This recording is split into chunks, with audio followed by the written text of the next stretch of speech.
আজকের দিনে দাঁড়িয়ে জানবো, মানুষের কাছে যাওয়ার চেষ্টা করেছি, মানুষের 5 বছর কাজ করেছি, মানুষকে এমন পরিষেবা দিয়েছি যে পরিষেবাগুলো সাধারণত অন্যান্য সাংসদরা দেন না, সেই পরিষেবাগুলো দেবার চেষ্টা করেছি এই প্রান্তিক জেলা থেকে। আমার বিশ্বাস মানুষের আশীর্বাদ পাবো, আবার 5 বছর মানুষ আমাকে সুযোগ দেবে কাজ করার। মানুষজন কি ভোট স্বাভাবিকভাবে দিতে পারবে আপনার মনে হচ্ছে? বালুরঘাটে কি বার্তা থাকবে? মানুষের কাছে বার্তা থাকবে, আপনারা সকাল সকাল ভোট দিন, তাড়াতাড়ি গিয়ে ভোট দিন, সেন্ট্রাল ফোর্স থাকবে, চিন্তার কোনো কারণ নেই। বাদবাকি জায়গায় যেখানে অসুবিধা হবে সেখানে বিজেপির কর্মীরা থাকবে, তারা বুথ রক্ষা করবে, বুথ রক্ষা বাহিনী, তারা বুথ রক্ষা করবে।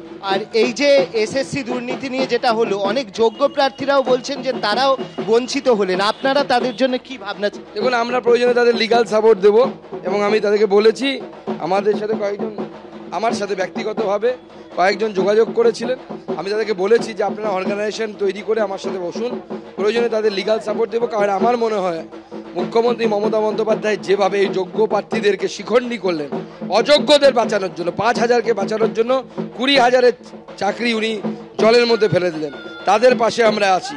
যারা ঘুষ দিয়ে চাকরি পেয়েছে তাদের চাকরি যাবে, এটা স্বাভাবিক, কিন্তু যারা নিজের যোগ্যতায় চাকরি পেয়েছেন পরীক্ষা দিয়ে, তাদের চাকরি থাকা উচিত। এবং সব থেকে বড় কথা, যারা ঘুষ দিয়ে চাকরি পেয়েছে তাদের থেকেও, তারা দোষী, কিন্তু তাদের থেকেও বড় দোষী তারা যারা চাকরি বেচার ব্যবস্থা করেছে। আপনি যদি বাজারে আলু নিয়ে যান, তো ডায়াবেটিসের রুগীকেও আলু কিনতে হবে, কিছু করার তো নেই। যার সুগার আছে, আমরা চলতি বছর বলি, তারও কিনতে হবে। তা আপনি চাকরি বেচার ব্যবস্থা করেছেন, তো লোকে কিনেছে।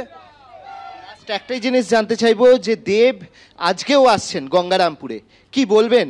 গতকাল তো বললেন যে সুকান্ত দা আমার বন্ধু, আজকে কি বলবেন গঙ্গারামপুরে? দেবকে এইটুকুই বলবো যে আমার বাড়িতে এসো, চা খেয়ে যাও, আজকে 5টা অবধি প্রচার, বন্ধুর বাড়িতে আসতে তো কোনো আপত্তি নেই, কোনো অসুবিধা নেই।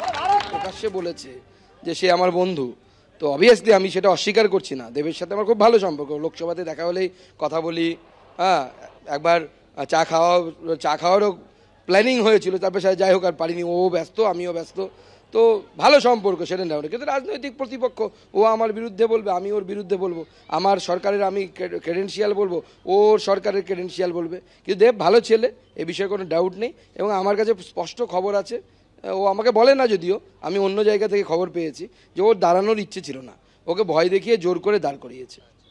এটাও কি ঘাটালে গিয়ে প্রচার করবেন যে এ আমার ভালো বন্ধু, এর দাঁড়ানোর ইচ্ছে ছিল না, সুতরাং হচ্ছে তার ইচ্ছেকে আপনারা মান্যতা দিন, এরকম কোনো বিষয়?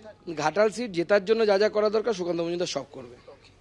আমরা কথা বললাম সুকান্ত মজুমদারের সঙ্গে, তিনি কিন্তু জানিয়ে দিলেন তিনি সব থেকে আজকে দেব আসছেন, এবং সুকান্ত মজুমদার দেবকে তার বাড়িতে চা খেতে আমন্ত্রণ জানালেন। বিকেল 5টা অবধি বলছেন প্রচার রয়েছে, এবং তার মধ্যে তিনি বলছেন যে দেব আসুক, গঙ্গারামপুরে এলে তার বালুরঘাটের বাড়িতে আসুক, এবং তিনি চা খাওয়ার আমন্ত্রণ জানাচ্ছেন দেবকে।